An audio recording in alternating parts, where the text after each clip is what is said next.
పొత్తు కుదరకపోవడానికి కారణం నువ్వంటే నువ్వని ఎవరెన్ని కారణాలు చెప్పినా టైం ముగిసిపోయింది. దేశ రాజధానిలో ట్రయాంగిల్ ఫైట్ కన్ఫర్మ్ అయింది. ఆమ్ ఆద్మీ కాంగ్రెస్ కలిసి పోటీ చేస్తాయని భావించిన బీజేపీ చివరి నిమిషంలో పొత్తు ఫెయిల్ కావడంతో పాత కాపుల్నే బరిలోకి దించింది. గత ఎన్నికల్లో మొత్తం 7 ఎంపీ సీట్లను గెలుచుకుని ఢిల్లీని క్లీన్ స్వీప్ చేసిన బీజేపీ మరోసారి అలాంటి మ్యాజిక్ చేస్తుందా? దేశంలో ఓవైపు పోలింగ్ ప్రక్రియ ముగిసిపోతుంటే ఢిల్లీలో ఇప్పుడిప్పుడే నామినేషన్ల జోరు ఊపందుకుంది. నిన్నటి వరకు కలిసి పోటీ చేయాలని భావించిన ఆమ్ ఆద్మీ కాంగ్రెస్ పార్టీ అభ్యర్థులు ఎవరికి వారే నామినేషన్లు వేస్తున్నారు.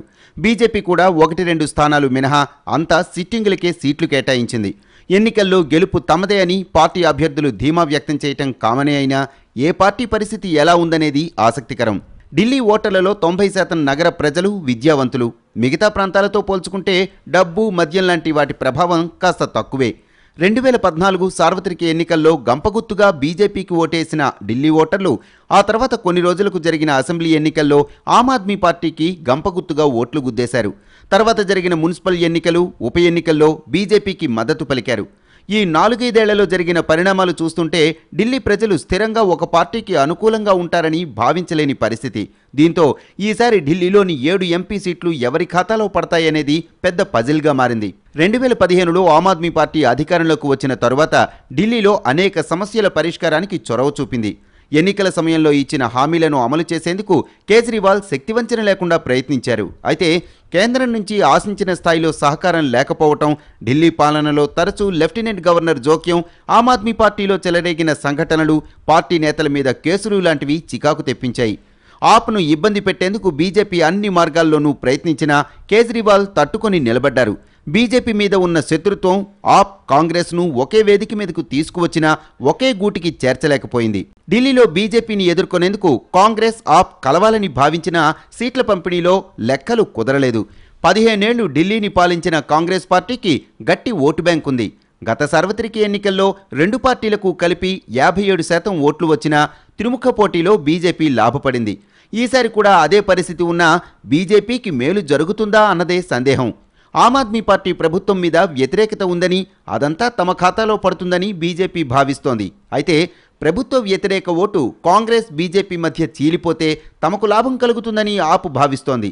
కేంద్రంలో, రాష్ట్రంలో అధికారంలో ఉన్న 2 పార్టీల మధ్య గొడవలతో ప్రజలు విసిగిపోయారని, ఈసారి తమను ఆదరిస్తారనే ఆశతో ఉన్నారు కాంగ్రెస్ నేతలు.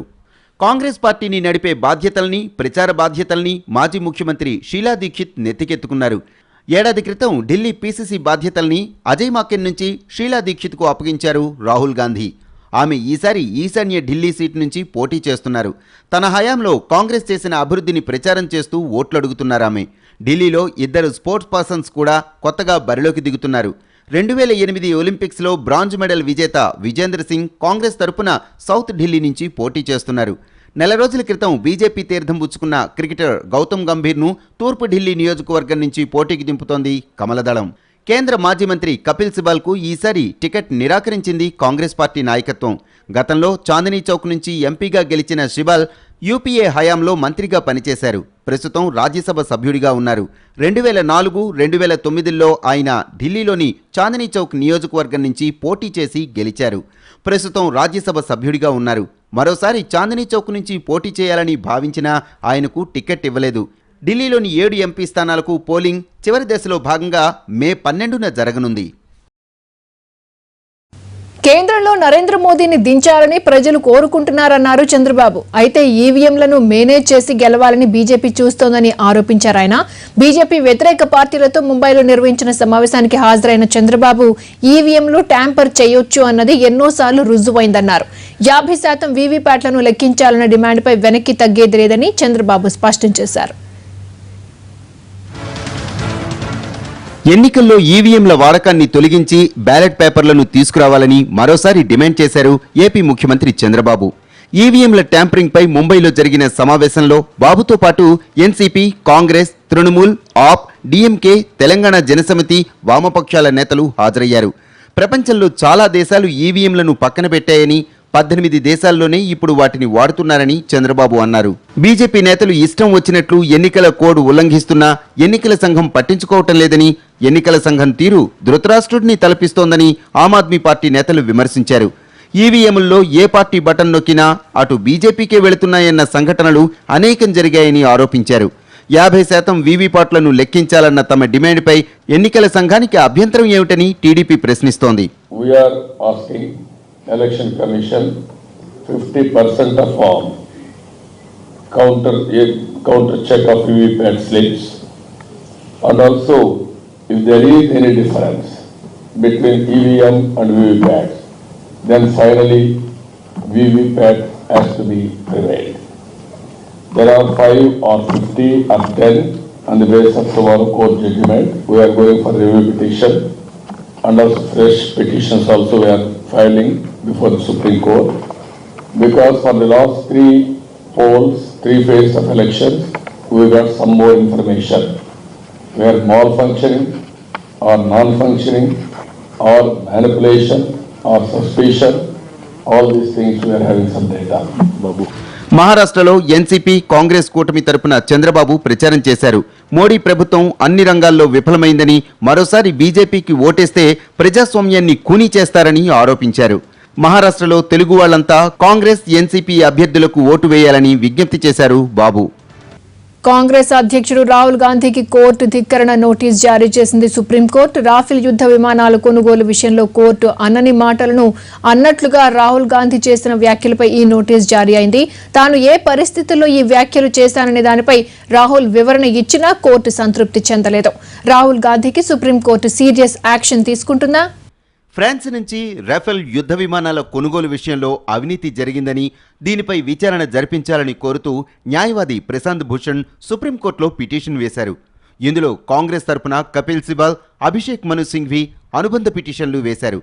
రాఫెల్ స్కామ్లో సుప్రీంకోర్టు ప్రధానమంత్రిని తప్పుబట్టిందని, తనను తాను చౌకీదారని ప్రకటించుకున్న నరేంద్ర మోడీ అక్రమాలకు పాల్పడ్డారని రాహుల్ గాంధీ ఆరోపించారు. సుప్రీంకోర్టు ప్రధానమంత్రిని ఉద్దేశించి చౌకీదార్ చోర్ అందని యూపీ, బీహార్లో జరిగిన సభల్లో ఆరోపణలు చేశారు.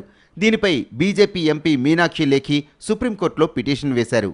కోర్టు అనని మాటలు అన్నట్లుగా రాహుల్ గాంధీ ప్రచారం చేశారని, ఇది కోర్టు ధిక్కరణేనని, రాహుల్పై చర్యలు తీసుకోవాలని పిటిషన్లో కోరారు. దీనిపై సుప్రీంకోర్టు రాహుల్ గాంధీకి నోటీసులు జారీ చేయడంతో ఆయన కోర్టుకు వివరణ ఇచ్చారు. అయితే ఇందులో తన వ్యాఖ్యల పట్ల విచారం వ్యక్తం చేసిన రాహుల్ కోర్టుకు క్షమాపణ చెప్పలేదు. పైగా ఎన్నికల వేడిలో అన్నానని ఆ వివరణలో పేర్కొన్నారు. ఈ విషయంలో కోర్టుకు మరోసారి వివరణ ఇచ్చారు రాహుల్. తాను క్షమాపణ చెబుతున్నానని, ఈ కేసుని ఇంతటితో ముగించాలని కోరారు. అయితే రాహుల్ సమాధానంతో సంతృప్తి చెందని న్యాయస్థానం చౌకీదార్ అంటే ఎవరని ప్రశ్నించింది. రాహుల్ గాంధీకి నోటీసులు జారీ చేస్తూ కేసు తదుపరి విచారణను ఈ నెల 30కి వాయిదా వేసింది. 30న కోర్టుకు పూర్తి వివరణ ఇస్తామని, అదే సమయంలో రాఫెల్ విమానాల కొనుగోలులో అక్రమాలపై విచారణ చేపట్టాలని కోరతామని కాంగ్రెస్ ప్రకటించింది. The court, having heard us, thereafter decided to issue notice, which is to be responded to on 30th, which is next week Tuesday, and one of the purposes of that appears to be to list it with the review matter of Rafael. Consequently, if necessary, we will file additional explanation, although we have given a detailed explanation already. Chowkidar చోర్హే అనేది తమ నినాదమని, ఆ మాట అనకుండా ఆపేది లేదని కాంగ్రెస్ నేతలు అంటున్నారు. ప్రధానమంత్రి మోడీతో పాటు బీజేపీ నేతలు తమను తాము చౌకీదారులుగా ప్రకటించుకున్నారని, ప్రధాన చౌకీదారు మోడీ రాహుల్ యుద్ధ విమానాల కొనుగోలులో అక్రమాలకు పాల్పడ్డారని కాంగ్రెస్ ఆరోపిస్తోంది. చౌకీదార్ చోర్హే అనే విషయంలో వెనక్కు తగ్గేది లేదంటున్నారు హస్తం పార్టీ నేతలు.